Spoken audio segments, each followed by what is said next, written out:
আসসালামু আলাইকুম প্রিয় শিক্ষার্থীবৃন্দ। আবৃত্তি করছি পঞ্চম শ্রেণীর পাখির মতো পঞ্চম শ্রেণীর পাঠ্য বইয়ের পাখির মতো কবিতা। লিখেছেন আল মাহমুদ। আম্মা বলেন পড়রে শোনা, আব্বা বলেন মন দে, পাখি আমার মন বসে না কাঁঠাল চাপার গন্ধে। আমার কেবল ইচ্ছে জাগে নদীর কাছে থাকতে, বকুল ডালে লুকিয়ে থেকে পাখির মতো ডাকতে। সবাই যখন ঘুমিয়ে পড়ে কর্ণফুলীর ফুলটায়, দুধভরা ওই চাঁদের বাটি ফেরেশতারা উল্টায়, তখন কেবল ভাবতে থাকি কেমন করে উড়বো, কেমন করে শহর ছেড়ে সবুজ গায়ে ঘুরবো। তোমরা যখন শিখছ পড়া মানুষ হওয়ার জন্য, আমি না হয় পাখি হব পাখির মতো বন্য। কবিতা শুরুতে আমরা দেখতে পাচ্ছি যে একটা ছেলে, ছোট খোকা হয়তো, সে হচ্ছে বই নিয়ে বসে আছে এবং কোনো কিছু চিন্তা করছে।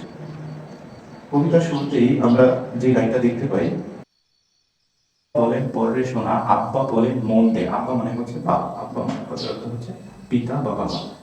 আব্বা বলেন, এখানে একটা কমা আছে, অর্থাৎ এখানেও বলেনের পরে কমা, এখানেও বলেনের পরে কমা। আব্বা বলেন মন দে, পাখি আমার মন বসে না কাঁঠাল চাপার গন্ধে। অর্থাৎ এই খোকা যে আছে, এই খোকাকে আব্বাও বলেন যে পড়ায় মন দাও এবং আম্মাও বলেন যে পড়ায় মন দাও, কিন্তু হচ্ছে খোকা বলতেছে তার পড়ায় মন বসে না কেন, কাঁঠাল চাপার গন্ধে। কাঁঠাল চাপা হচ্ছে এক ধরনের ফুল। এই যে ছবিটা আমরা দেখতে পাচ্ছি,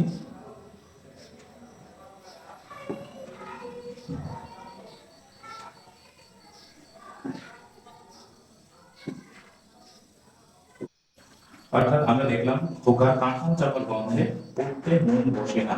এই জন্য বলা হয়েছে আম্মা বলেন পড়া, আম্মা বলেন পড়বে শোনা, আব্বা বলেন মন দে, পাঠে আমার মন বসে না কাঁঠাল চাপার গন্ধে। কাঁঠাল চাপা হচ্ছে একটা ফুল গাছ, যেটা আমরা দেখেছি। তারপরে বলেছে আমার কেবল ইচ্ছে জাগে নদীর কাছে থাকতে, খোকা কোথায় থাকতে ইচ্ছে করে? নদীর কাছে। বকুল ডালে লুকিয়ে থেকে পাখির মতো ডাকতে। খোকা কিসের মতো ডাকতে ইচ্ছে করে? পাখির মতো। কোথায় লুকিয়ে থাকতে ইচ্ছে করে? বকুল ডালে। বকুল হচ্ছে একটা গাছ, ফুল গাছ, যেটাতে ফুল হয়।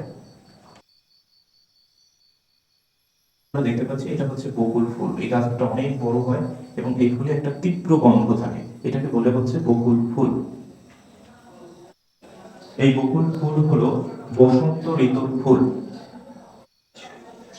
সবাই যখন ঘুমিয়ে পড়ে কর্ণফুলীর কুলটায়, কর্ণফুলী দেখো মূর্ধন্য না, কারণ রেফ আছে, রেফের পরে মূর্ধন্য হয়, এবং কর্ণফুলী হচ্ছে একটা নদীর নাম, একটা নদীর নাম হচ্ছে কর্ণফুলী। তাহলে কর্ণফুলীর কুলটায়, কুল মানে নদীর তীর, কুল শব্দের অর্থ হচ্ছে নদীর তীর, নদীর পাশে যেটা থাকে জায়গা ওইটা। তাহলে সবাই যখন ঘুমিয়ে পড়ে কর্ণফুলীর কুলটায়, দুধ ভরা ওই চাঁদের বাটি ফেরেশতারা উল্টায়।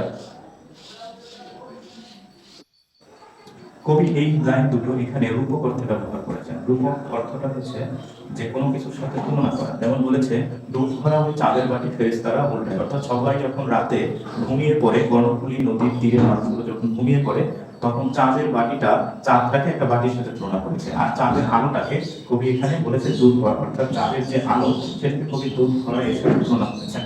সবাই যখন ঘুমিয়ে পড়ে কর্ণফুলী তীরের মানুষ রাতে, তখন হচ্ছে কেউ যেন অর্থাৎ ফেরেশতারা ওই চাঁদের বাটিটাকে উল্টে দেয় এবং চাঁদের সমস্ত আলো পৃথিবীতে ছড়িয়ে পড়ে। এই কথাটাই কবি এখানে বলেছেন।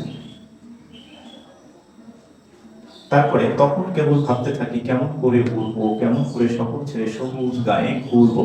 অর্থাৎ খোকা হচ্ছে কবি নিজে, তার আসলে হচ্ছে গিয়ে শহর ভালো লাগে না, এখন সে শহরটা ছেড়ে দিতে চায়, সে আসলে গ্রামে চলে যেতে চায় সবুজ গায়ে। কারণ চন্দ্রবিন্দু আছে এবং একটা বিশেষ মনে রাখতে হবে। তখন কেবল ভাবতে থাকি কেমন করে উড়বো, কেমন করে শহর ছেড়ে সবুজ গায়ে ঘুরবো। অর্থাৎ সে কবি শহর ছেড়ে গ্রামে চলে যাবে এবং গ্রামে গিয়ে সে গায়ের মধ্যে ঘুরে বেড়াবে। তোমরা যখন শিখছো পড়া মানুষ হওয়ার জন্য, আমি না হয় পাখি হব পাখির মতো বন্য। অর্থাৎ এখানে কবি বলেছেন যে যখন পড়াশোনার বয়স, অর্থাৎ শুরুতে আমরা দেখেছিলাম খোকাকে মা বলছে পড়তে, আব্বা বলছে পড়তে, কিন্তু খোকার ইচ্ছা সে পাখি হবে এবং পাখির মতো বনে বাজারে ঘুরে বেড়াবে। এজন্য বলেছে যে খোকার সমবয়সী যারা আছে তারা যখন পড়াশোনা করছে, তোমরা যখন শিখছো পড়া মানুষ হওয়ার জন্য, আমি না হয় পাখি হব পাখির মতো বন্য। আমি কবিতাটা আরেকবার আবৃত্তি করে শোনাচ্ছি।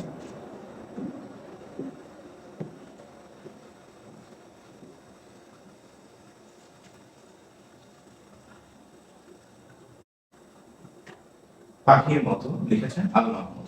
আম্মা বলে পরে শোনা, আব্বা বলেন মন দে, পাখি আমার মন বসে না কাঁঠাল চাঁপার গন্ধে। আমার কেবল ইচ্ছা জাগে নদীর কাছে থাকতে, বকুল ডালে লুকিয়ে থেকে পাখির মতো ডাকতে। সবাই যখন ঘুমিয়ে পড়ে কর্ণফুলীর কুলটায় দুধ ভরা ওই চাঁদের বাটি ফেরেশতারা উল্টায়, তখন কেবল ভাবতে থাকি কেমন করে উঠবো, কেমন করে শহর ছেড়ে সবুজ গায়ে ঘুরবো। তোমরা যখন শিখছো পড়া মানুষ হওয়ার জন্য, আমি না হয় পাখি হব, পাখির মতো পণ্য। ধন্যবাদ সবাইকে, চ্যানেলটি সাবস্ক্রাইব করার অনুরোধ রইল। পরবর্তী পাঠে আমরা এই অনুশীলনীটা শেষ করার চেষ্টা করবো ইনশাআল্লাহ।